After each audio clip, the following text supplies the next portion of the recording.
شیطان اسے کہے کہ جناب تم سحری کے وقت نہ اٹھا کرو اور نوافل نہ ادا کیا کرو. اسے پتہ ہے کہ یہ عابد، یہ تہجد گزار میری بات نہیں مانے گا، تو وہ اسے کہتا بھی نہیں ہے. اسے کہتا ہے تم ضرور تہجد پڑھو، لیکن صبح بتا دیا کرو کہ میں تہجد گزار ہوں، میں سحری کے وقت اٹھنے کا مزاج رکھتا ہوں.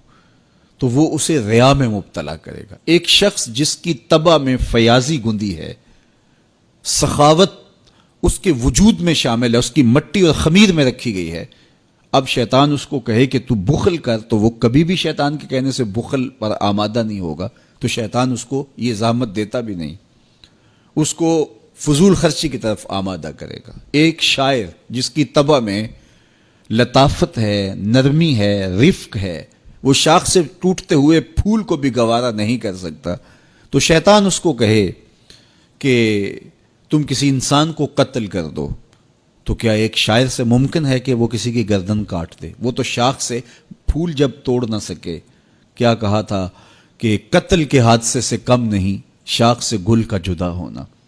تو اب کیسے ایک شاعر سے یہ ممکن ہے؟ تو شیطان اس کی اس طبع کو اچھی طرح جانتا ہے اور وہ کبھی اس کو اس پہ آمادہ نہیں کرتا، اس کو وہ شراب اور شباب کے پیچھے لگاتا ہے. ایک عالم دین جس کا اوڑھنا بچھونا ہی دین ہے اور منبر و محراب کی نوکری اس کی سعادت مندی ہے، اور جب وہ واضح تلقین اور نصیحت کرتا ہے اس کی روح کو قرار اور باطن کو تسکین نصیب ہوتی ہے. اب شیطان اس کو کہے کہ تو منبر و محراب کی نوکری چھوڑ دے، تو مجھے بتائیے ایک عالم دین ممبر و محراب کی نوکری چھوڑ کے گنڈیریاں بیچے گا؟ تو اس کی بات تو نہیں مان سکے گا. تو شیطان اس کو یہ کہتا بھی نہیں ہے، اس کو کہتا ہے تیرے جیسا خطیب بھی تو زمانے میں دوسرا نہیں ہے، بات کرنے کا جو ڈھب تجھے آتا ہے وہ کسی اور کے پاس تو نہیں ہے.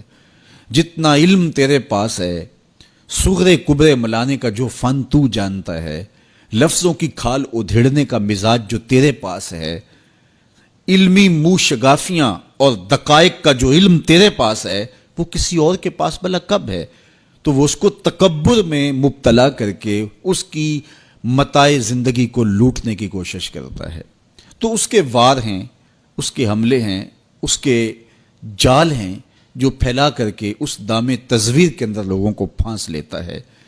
تو شیطان انسان کا دشمن ہے، دن رات انسان کو برباد کرنے کے لیے تلا ہوا ہے. میرے اور آپ کے آقا و مولا نے ارشاد فرمایا الشیطان جاسم علی قلب ابن آدم فاذا ذکر اللہ خنسا واذا غفل وسوسا. شیطان اولاد آدم کے دل پہ قبضہ جما کے بیٹھ جاتا ہے. جب یہ اللہ کا ذکر کرتا ہے تو بھاگ جاتا ہے، جب یہ ذکر چھوڑتا ہے تو وسوسہ اندازی کرتا ہے. تو شیاطین تو انسان کو مار ڈالنے پر آمادہ ہیں، اور وہ ایک لمحہ بھی نہیں چاہتے کہ یہ نیکی اور خیر کی کسی راہ کا مسافر ہو. تو ماہ رمضان میں شیطان بندہ ہوا بھی ہو اور انسان نیکی کے ماحول پہ ہوں، نیکی کی راہوں پہ ہوں، سجدوں میں اللہ کی حضور آنسوں کا خراج دے رہے ہوں، قرآن مجید کی تلاوت معمول زندگی ہو، تو شیطان کو تو ایک آنکھ نہیں بھاتا. وہ تو کہتا ہے بس میں چھٹ لوں، پھر عید کے دن ہی نپٹ لوں گا تم سے. اب اگر شیطان کے چھٹنے سے قبل ہم نے نفس کو کنٹرول میں کر لیا، قابو میں کر لیا، تو شیطان چھٹ کر بھی کچھ نہیں کر پائے گا.